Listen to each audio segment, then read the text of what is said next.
High everyone, नमस्ते। हजुर सबैजना सन्चै हुनुहुन्छ होला। म पनि एकदम सन्चै छु। अनि आज चाहिँ यस्तो दिन आयो हो। आज चाहिँ मैले अब इन्डिया छोडेर जाँदैछु। सो अलिकति इमोसनल फिल भयो। चाहिँ अस्ति चाहिँ सिक्किमबाट आउँदाखेरि धेरै मन दुखेको थियो मम्मी पापाले छोडेर आउनु। तर फेरि मैले मन बुझाएको थिएँ यहाँ आएपछि त म नानासँग हुन्छु अनि दिदी बहिनीसँगै हुन्छ भनेर। तर अब कति टाइमको लागि सँगै हुनु होइन, अब एक दिन त जानै पर्छ। सो आज चाहिँ त्यो दिन आइसक्यो। अन्त म चाहिँ अघि नै उठेर सामानहरू किनेर म चाहिँ आइसकेँ। अलिअलि मेरो सामानहरू लिनु थियो। अनि मेरो नानाले चाहिँ आज म जान्छ भनेर एकदमै स्पेसल बनाइदिनु भएको छ मेरो लागि। यहाँ चाहिँ अब हामी यहाँ चाहिँ हेर्न सक्नुहुन्छ, नानाले चाहिँ मलाई किनेमाको चटनी अरे होइन, अनि यो चाहिँ सुँगुरको मासु र साग, अनि यहाँ चाहिँ दाल बनाइदिनु भएको छ। अनि यहाँ चाहिँ हुनुहुन्छ नाना होइन। अब चाहिँ म खानासाना खाइसकेर एकछिन हामी ट्यारेस जाने, किनकि मेरोमा टाइम छ। नाना चाहिँ बिचारा भन्दैछ, टेन्सन लिँदैछ क्यों ढिलो हुन्छ होला भनेर। तर मैले टेन्सन नलिनु, मेरोमा जति टाइम छ भनेर भनिरहेको छु। सो खानासाना खाइसकेर चाहिँ हामी माथि चाहिँ ट्यारेसमा गएर भिडियो सिडियो बनाउने। आज लास्ट हो नि त। त्यहाँदेखि त्यसको बादमा चाहिँ म निक्लिन्छु। यहाँ ट्रलीहरू चाहिँ यसरी प्याक भइसक्यो मेरो। अब चाहिँ निक्लेको, नानाले मेरो क्याब बुक गरिदिनु हुँदैछ। साह्रै भारी भइरहेको छ मेरो ट्रलीहरू चाहिँ। भन्दा प्यारो क्युटी पाइ नानालाई छोडेर नरु होला। किन रुनु? फेरि भेटौँ ल। हुनुहोस् फेरि भेटु नहोला। ले रुको तिमी छैन के भएको यो पूजा?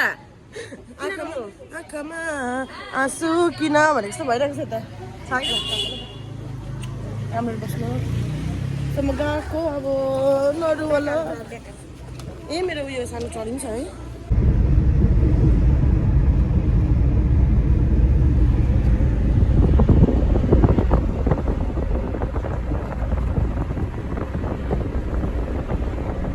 अहिले चाहिँ मेरो ब्याग्सहरू चेक इन पनि भइसक्यो। अन्त मैले बोर्डिङ पास पनि पाइसकेँ। अनि आफ्नो गेटमा पनि आइसकेको छु। अबको 1 घन्टा जस्तो बादमा चाहिँ मेरो फ्लाइटको टेक अफ हुने टाइम हुन्छ। त्यति दिनसम्म चाहिँ बाहिरको वेदर हेर्नुहोस् होला ल, बाहिरको भ्युजहरू।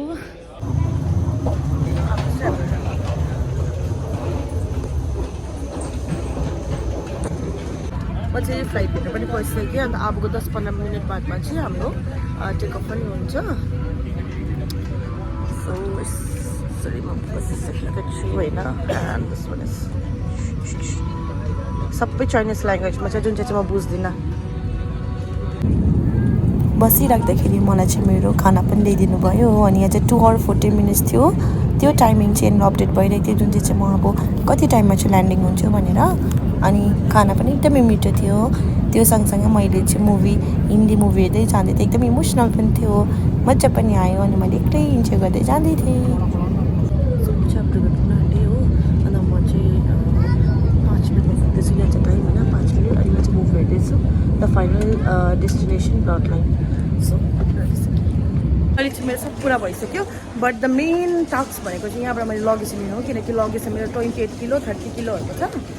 अनि त्यो निकाल्नु चाहिँ मलाई एकदमै साह्रो पर्छ। सो म यहाँनिर चाहिँ अहिले चाहिँ मेरो ब्याग पर्खिरहेको छु।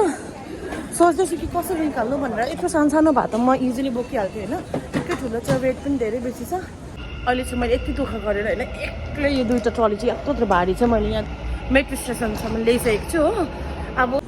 अब यहाँ चाहिँ मेरो दादाले मलाई ल्याउनु आउनु भएको छ हो। अनि हेर्नु दादाले त्यस्तो ट्रली घिसार्नु हुँदैछ। अब चाहिँ मेरो सानो पऱ्यो। म एकदमै खुसी छु होइन।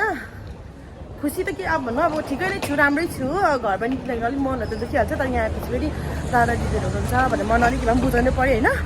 अनि अब चाहिँ हामी रुम गएको। सो यो घरबाट आएको भ्लगलाई चाहिँ म यहीँसम्म राख्न चाहन्छु।